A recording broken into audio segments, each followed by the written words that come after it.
बिस्मिल्लाहिर्रहमानिर्रहीम। आज हम इंट्रोडक्शन टू कंप्यूटिंग सब्जेक्ट के लेक्चर 2 के साथ हाजिर हैं। लेक्चर 1 में हमने इंट्रोडक्शन टू कंप्यूटिंग सब्जेक्ट के कोर्स कंटेंट्स को तफसील से डिस्कस किया था कि इस सब्जेक्ट में हम कौन-कौन से टॉपिक्स को कवर कर रहे होंगे। आज के इस लेक्चर में हम बाकायदा तौर पर इस सब्जेक्ट के टॉपिक्स का आगाज कर रहे हैं। तो चलते हैं अपने पहले टॉपिक की तरफ। What is computer? Let's see. The word computer is basically derived from the Greek word that was compute. Compute के लफ्जी मायने कैलकुलेट करने के हैं। अगर हम इस वर्ड की मीनिंग को देखें तो हम कह सकते हैं कि कंप्यूटर का मतलब कैलकुलेटर है, यानी एक ऐसी डिवाइस जो सिर्फ कैलकुलेशन कर सकती है। इसी वजह से हम ये कह सकते हैं कि कंप्यूटर की इजाद के पीछे जो बुनियादी मकसद था वो सिर्फ कैलकुलेशन था, और ये भी कौन सी कैलकुलेशन, सिर्फ और सिर्फ प्लस और minus. By the passage of time इंसान ने इस मशीन को और बहुत सारे टास्क्स को परफॉर्म करने के लिए इस्तेमाल करना शुरू किया, लेकिन जब कंप्यूटर को इन्वेंट किया जा रहा था तब इंसान के जहन में सिर्फ एक ही मकसद था कि हम एक ऐसी मशीन को डिजाइन कर सकें जो कैलकुलेशन कर सके।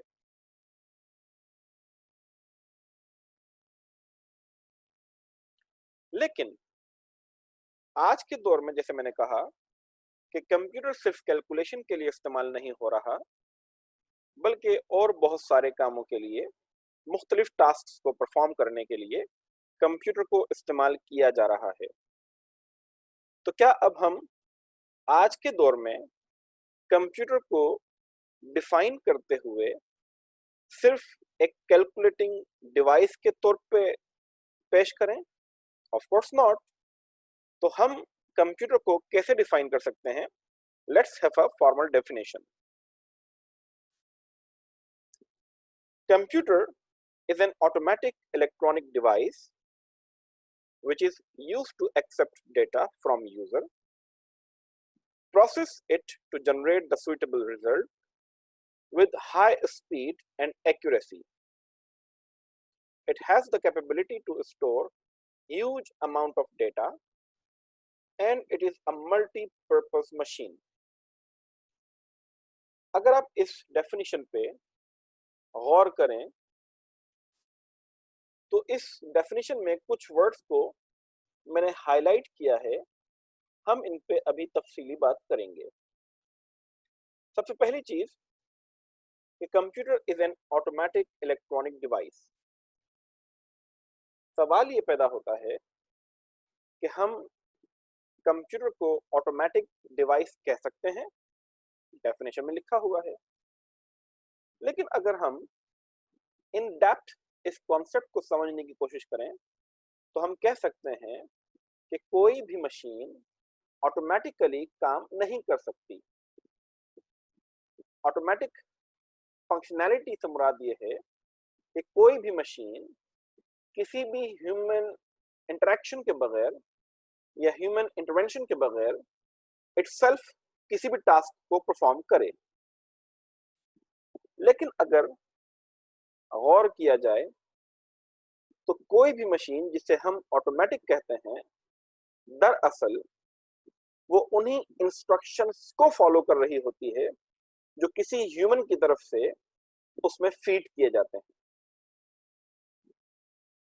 यहां पर कंप्यूटर के बिहेवियर को अगर देखा जाए तो हम ये कह सकते हैं कि कंप्यूटर का बिहेवियर ऑटोमेटिकली फंक्शंस को परफॉर्म करने वाला नजर आता है, अदरवाइज कोई भी मशीन ऑटोमेटिक फंक्शन परफॉर्म नहीं करती। इस डेफिनेशन में ऑटोमेटिक का वर्ड यूज करने का मतलब यह है कि हम उस कंप्यूटर के बिहेवियर को की बात कर रहे हैं। यानी एक मशीन अगरचे इंसान की दी गई इंस्ट्रक्शन पर ही काम कर रही है, लेकिन बज़ाहिर ऐसा मालूम होता है कि वो मशीन ऑटोमेटिकली काम कर रही है। उम्मीद है कि आपको ऑटोमेटिक का वर्ड यहाँ पर समझ में आ गया होगा। आगे चलते हैं। यहाँ पर हमने लिखा है इलेक्ट्रॉनिक डिवाइस। डिवाइस से मुराद यहाँ पर मशीन है और इलेक्ट्रॉनिक डिवाइस से मुराद एक ऐसी मशीन जिसमें इलेक्ट्रॉनिक सर्किटरीज इन्वॉल्व हों या प्रोग्राम्स भी उसमें असेंबल्ड हों। उसके बाद हम कहते हैं कि एक ऐसी इलेक्ट्रॉनिक मशीन है which is used to accept data from user। अब डेटा किसे कहा जा रहा है? देखिए, the term data basically change its definition according to the subject। I mean, मुख्तलिफ सब्जेक्ट्स के एतबार से इसकी डेफिनेशन चेंज हो सकती है, लेकिन मानवियत के एतबार से, मकसद के एतबार से हर डेफिनेशन का मफहूम एक ही निकलेगा। जैसा कि हम डेटा को कैसे डिफाइन कर सकते हैं? अगर हम कंप्यूटर के सब्जेक्ट्स के पर्सपेक्टिव में या कंप्यूटर साइंस के पर्सपेक्टिव में डेटा को समझने की कोशिश करें तो हम कह सकते हैं कि data is considered as the unprocessed values, यानी ऐसी वैल्यूज जिन पर कोई भी ऑपरेशन परफॉर्म न हुआ हो, उसे हम डेटा कहेंगे। For example, 5 plus 3 equals to 8। Here in this equation 5 और 3 जब तक इन पर कोई भी ऑपरेशन परफॉर्म नहीं हुआ तब तक ये डेटा है। And once you are going to perform the operation of addition on these values, the result, that is 8, is considered as the information which is obtained after performing an operation on 5 and 3। तो जब तक 5 और 3 पर operation perform नहीं हुआ तब तक ये डेटा है, और जब आपने 5 और 3 पर एडिशन का ऑपरेशन परफॉर्म कर दिया तो अब हमारे पास एक इंफॉर्मेशन की सूरत में रिजल्ट 8 आ गया। तो हम ये कह रहे हैं कि कंप्यूटर एक ऐसी ऑटोमेटिक इलेक्ट्रॉनिक डिवाइस है जो यूजर से डेटा एक्सेप्ट कर रही है। अब यूजर किसे कहा जा रहा है? हर वो शख्स जो इस मशीन को यूज करेगा वो यूजर कहलाएगा। ओके, अब यहां पर मशीन ने यूजर से डेटा लिया।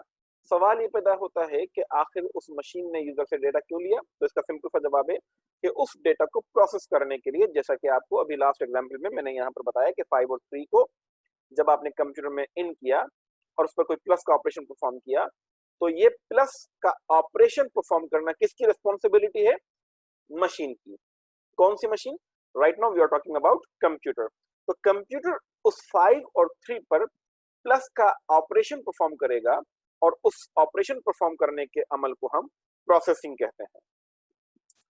प्रोसेसिंग क्यों अप्लाई की गई? ताकि हमें एक सुइटेबल रिजल्ट मिल सके। रिजल्ट को यहां पर हम इंफॉर्मेशन भी कह सकते हैं और आउटपुट भी कहा जा सकता है।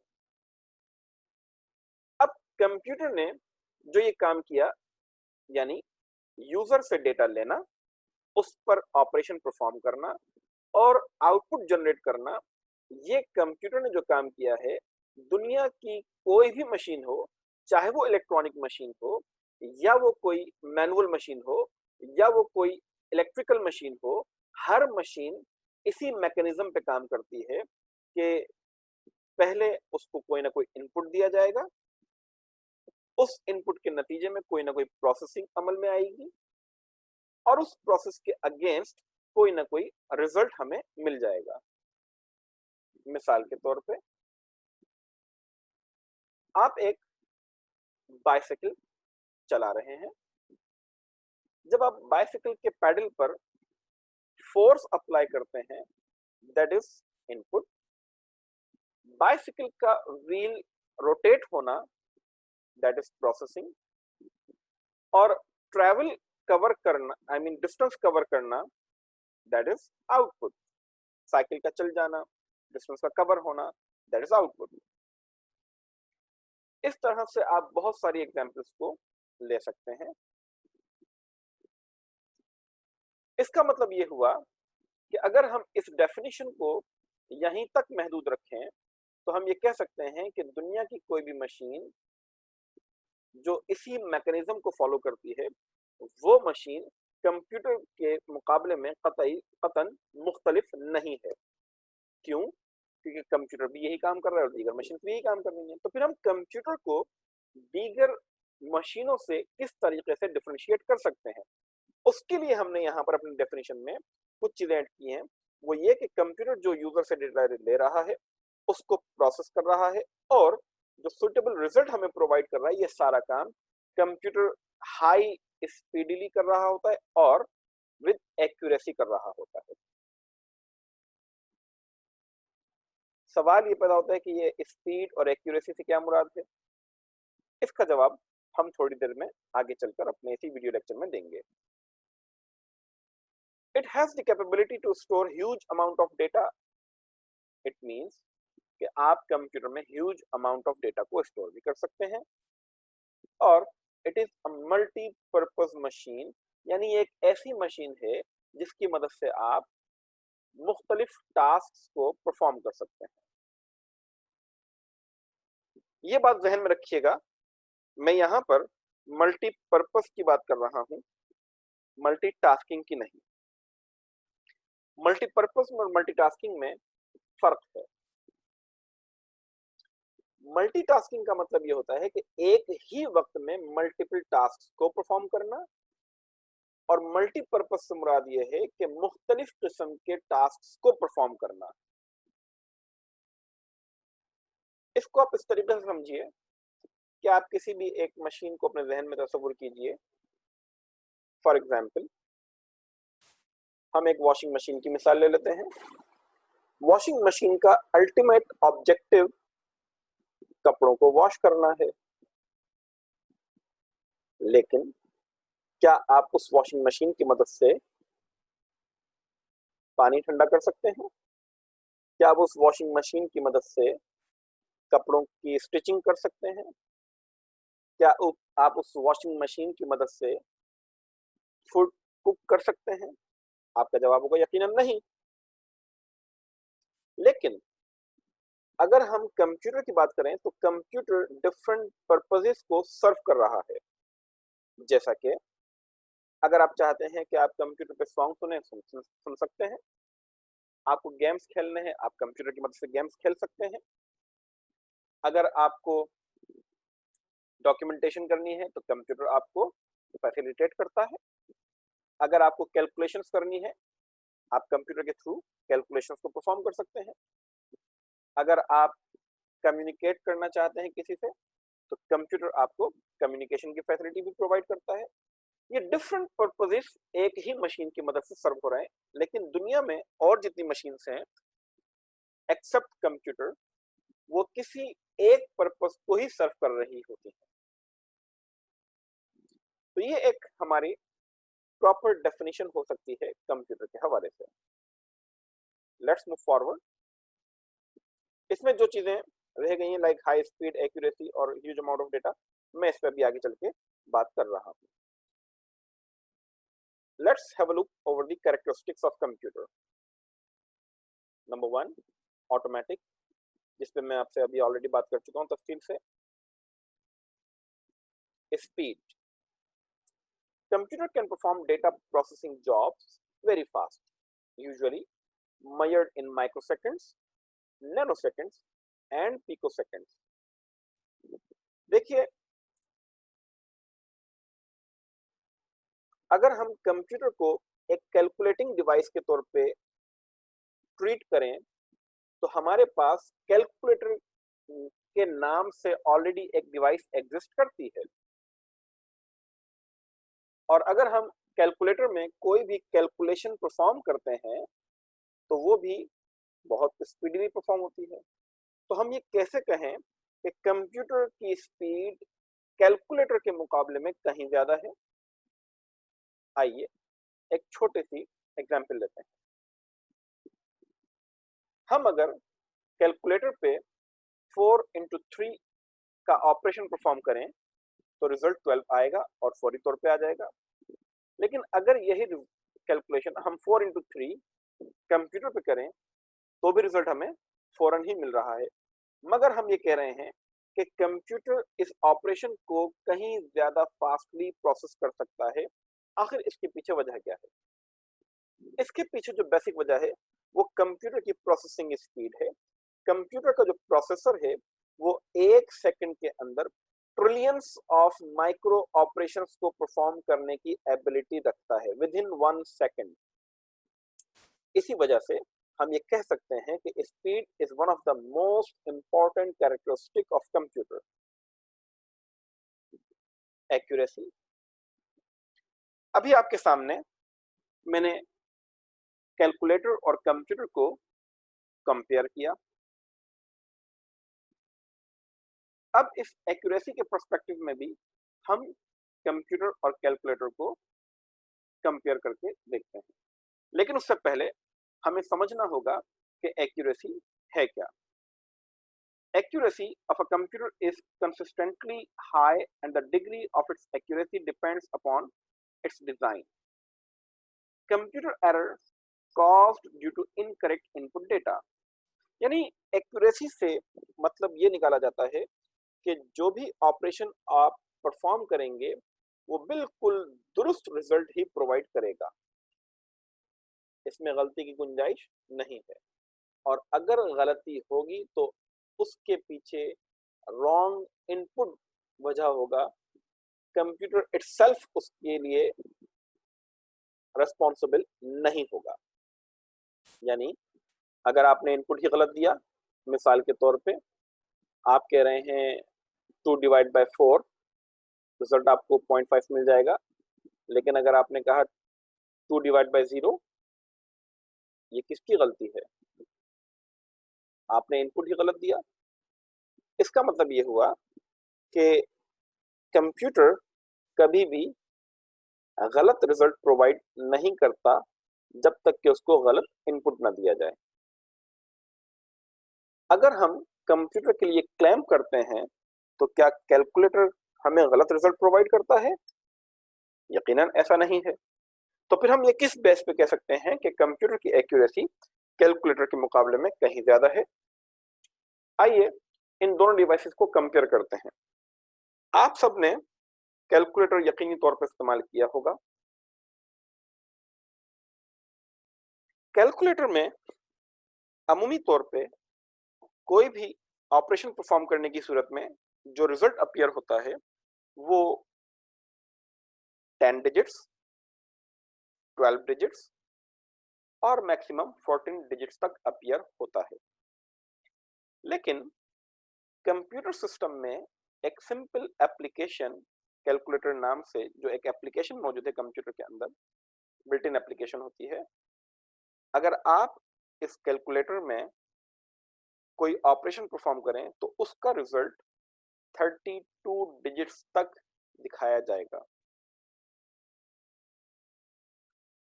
और यहां तक बात महदूद नहीं रहती, बल्कि अगर आप चाहें तो अपने एक कस्टमाइज्ड एप्लीकेशन डिजाइन करवाकर इस एक्यूरेसी को और भी ज्यादा इंक्रीज कर सकते हैं। Next characteristic is diligence. Computer is free from monotony, tiredness, and lack of concentration. It can continuously work for hours without creating any error and without grumbling. यानी अमूमी तौर पे इंसान जब किसी टास्क को परफॉर्म करता है तो मुसलसल उस टास्क को परफॉर्म करते करते इंसान थकावट का शिकार हो जाता है। लेकिन कंप्यूटर कंसिस्टेंसी के साथ किसी भी टास्क को परफॉर्म करने की एबिलिटी रखता है। वर्सेटैलिटी, वर्सेटैलिटी एक्चुअली कुछ और नहीं है बल्कि ये वही मल्टीपर्पस कैरेक्टरिस्टिक है जिसको हम ऑलरेडी लास्ट स्लाइड में डिस्कस करके आ चुके हैं। यानी computer is capable of performing almost any task if the task can be reduced to a finite series of logical steps. No IQ.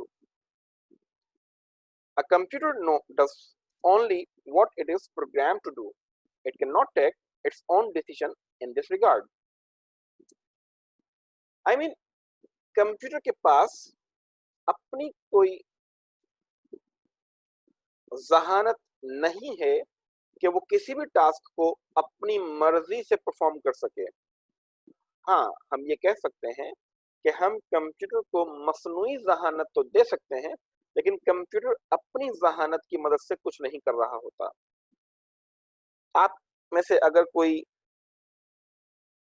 Student artificial intelligence के बारे में जानता हो, तो बेसिकली यहाँ पर बात वही हो रही है कि आप कंप्यूटर को मसनूई जहानत इस तरीके से फीड कर रहे होते हैं प्रोग्रामिंग इंस्ट्रक्शंस के तहत कि कंप्यूटर आपकी प्रोग्रामिंग इंस्ट्रक्शंस को ही फॉलो करते हुए जहानत का मुजाहिरा कर रहा होता है, लेकिन इसकी अपनी कोई कैपेबिलिटी नहीं है कि ये अपने पास से अपनी किसी जहानत को या आईक्यू को इम्प्लीमेंट कर सके।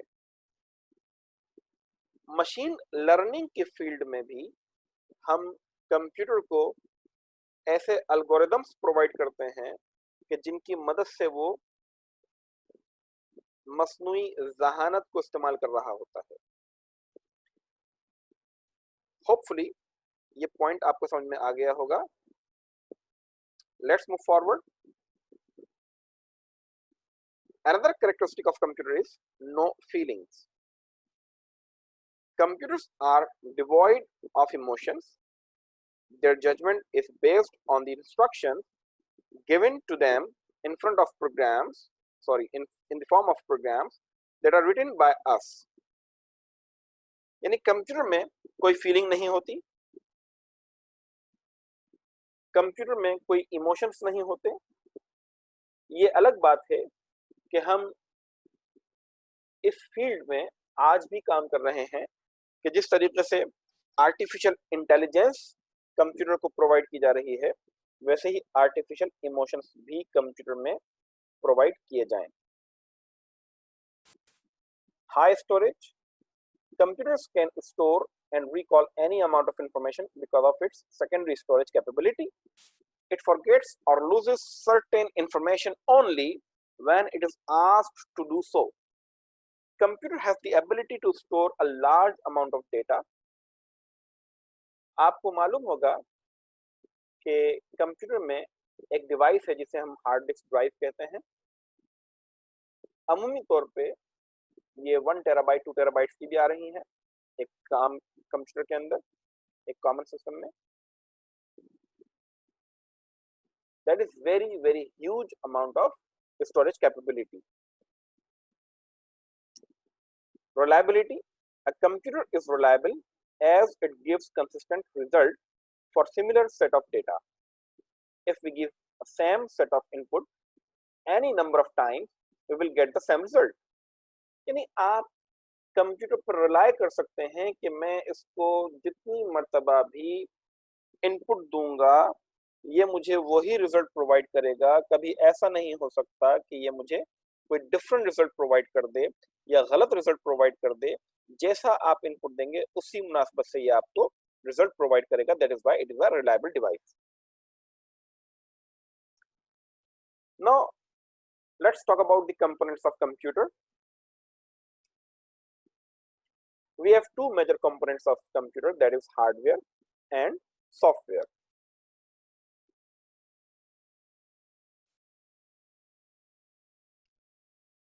Hardware can be defined as that all the physical components or the devices of a computer system are called hardware. इसका मतलब ये हुआ कि कंप्यूटर सिस्टम की फिजिकल डिवाइसेस को हार्डवेयर कहा जाएगा। अब सवाल ये पैदा होता है कि फिजिकल डिवाइसेस से क्या मुराद है। हर वो कंप्यूटर का पार्ट जो स्पेस ऑक्युपाई करता है, दैट इज फिजिकल कंपोनेंट, और उस फिजिकल कंपोनेंट को ही हम हार्डवेयर मानते हैं, जैसा कि monitor, CPU, keyboard, mouse, RAM, hard disk drive, CD-ROM drive, etc. And what about software? All the computer programs are called software. Software are the program which tells to computer what to do and how to do. देखिए, जब कभी भी आप computer system की मदद से किसी भी टास्क को परफॉर्म करना चाहेंगे, तो उस टास्क को परफॉर्म करने के लिए बैक एंड पे कुछ ना कुछ प्रोग्राम्स होंगे, इंस्ट्रक्शंस होंगी, जो कंप्यूटर सिस्टम को ये बताएंगी कि किस टास्क को किस तरह से परफॉर्म करना है और कैसे परफॉर्म करना है। ये दोनों components, hardware and software, computer system के लिए इंतहाई जरूरी है। अगर सिर्फ हार्डवेयर हो और कोई भी सॉफ्टवेयर ना हो तब भी कंप्यूटर सिस्टम हमारे किसी काम का नहीं, और अगर सिर्फ सॉफ्टवेयर से हार्डवेयर ना हो तब भी कंप्यूटर से हम कोई भी काम नहीं ले सकते। तो ये दोनों कंपोनेंट्स कंप्यूटर के लिए इंतहाई जरूरी है। इंशाल्लाह अगले वीडियो लेक्चर में हम हार्डवेयर और सॉफ्टवेयर की टाइप्स को डिटेल में डिस्कस कर रहे होंगे। यहां तक जो भी टॉपिक्स आज मैंने कवर किए हैं, अगर आपके जहन में कोई भी सवाल पैदा होता है, कोई भी क्यूरी जनरेट होती है, तो आप मेरे ईमेल एड्रेस पे, जो कि आपकी स्क्रीन पर इस वक्त नजर भी आ रहा होगा, आप शेयर कर सकते हैं। इंशाल्लाह आई विल रिस्पॉन्ड यू। और इसके साथ साथ आप इस वीडियो को देखने के बाद कमेंट सेक्शन में कमेंट भी कर सकते हैं। Thank you. अस्सलाम वालेकुम।